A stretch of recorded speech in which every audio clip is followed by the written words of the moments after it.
त्यो दिन अझै सम्झन्छु। बस चढ्ने बेलामा आमाको आँखामा आँसु थियो। बुवा चुपचाप हुनुहुन्थ्यो र मेरो मन भारी थियो।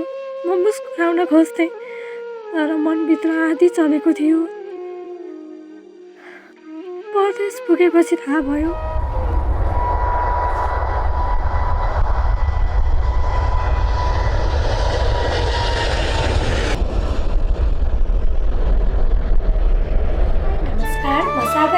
तर्फबाट हजुरहरूलाई स्वागत छ यस च्यानलमा।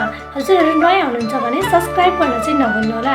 मैले हजुरहरूको माझमा आज लिएर आएको छु सुन्ने कथा परदेशी छोरो। यसको लेखक हुनुहुन्छ सुरेश दाहाल। हजुरहरूलाई यो कथा कस्तो लाग्छ पक्कै पनि सुनेर आफ्नो प्रतिक्रिया दिनलाई चाहिँ नभुल्नुहोला।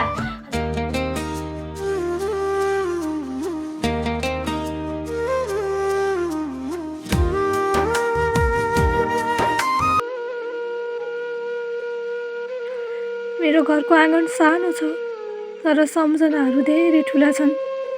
त्यही आँगनबाट म हुर्किएँ, दौडिएँ, लडेँ, हाँसेँ। आमाको माया, बुवाको सम्झाइ, दाजुभाइको साथ सबै त्यहीँ छाडेर आज म परदेशी बनेको छु। म एक छोरो हुँ तर परदेशी छोरो। परदेश जानु मेरो रहर मात्र थिएन, बाध्यता पनि थियो। गाउँमा अवसर कम थिए, सपना भने ठुला थिए। बाआमाको अनुहारमा आशा देखेर घरको जिम्मेवारी सम्झेर म परदेश जाने निर्णयमा पुगेँ। त्यो दिन अझै सम्झन्छु। बस चढ्ने बेलामा आमाको आँखामा आँसु थियो। बुवा चुपचाप हुनुहुन्थ्यो र मेरो मन भारी थियो। म मुस्कुराउन खोज्थेँ तर मनभित्र आधी चलेको थियो। परदेश पुगेपछि थाहा भयो परदेश सजिलो हुँदैन। भाषा फरक, संस्कृति फरक, मानिसहरू फरक। बिहानदेखि साँझसम्म पसिना बगाउँदा पनि घरको सम्झना मेटिँदैन।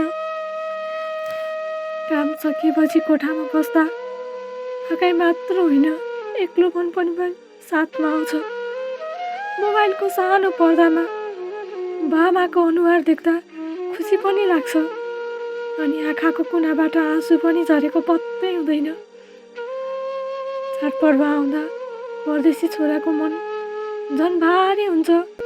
दसैँ, तिहार, छठ, घरमा बत्ती बलेको, टिका लगाएको, हाँसो गुन्जिएको सम्झँदा मन घर फर्कन खोज्छ।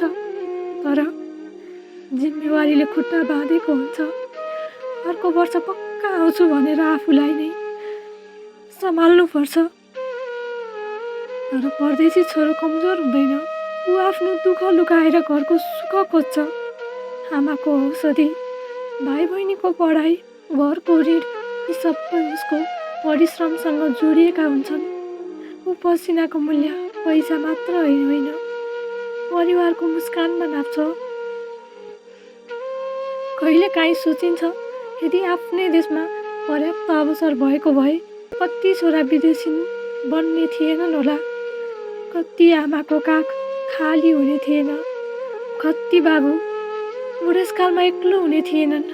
तर आजको वास्तविकता यही हो। परदेशी छोराहरू देशको अर्थतन्त्रका मेरुदण्ड बनेका छन्। तर उनीहरूको पीडा कमैले देख्छ। म परदेशमा छु तर मेरो मन नेपालमै छ। मेरो पहिचान मेरो माटो हो। म परदेशी भए पनि मेरो सपना देशसँग जोडिएको छ। एक दिन फर्केर आफ्नै ठाउँमा केही गर्ने चाहना मरेको छैन। त्यो दिन म फेरि छोरो मात्र हुनेछु, परदेशी होइन। अन्त्यमा म सबै परदेशी छोराहरूको तर्फबाट भन्न चाहन्छु, हामी टाढा छौँ तर टुटेका छैनौँ।